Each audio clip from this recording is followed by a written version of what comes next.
السلام عليكم ورحمة الله. الحمد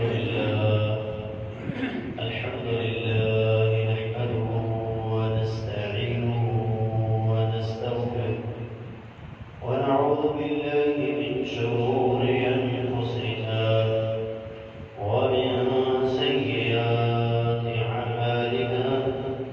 من يهده الله فلا مضل له ومن يضلل فلا هادي له. أشهد أن لا إله إلا الله وحده لا شريك له وأشهد أن محمدا عبده ورسوله.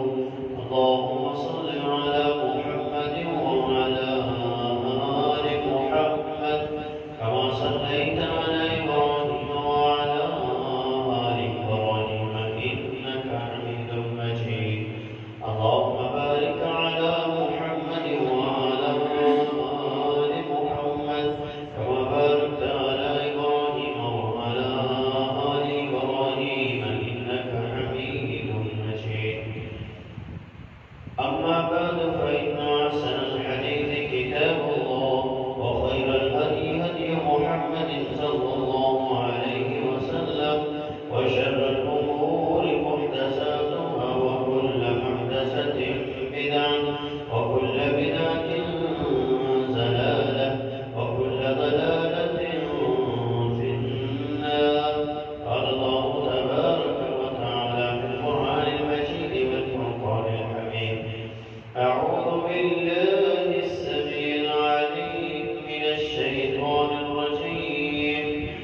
يا أيها الذين آمنوا اتقوا الله حق تقاته ولا تموتن إلا وأنتم مسلمون.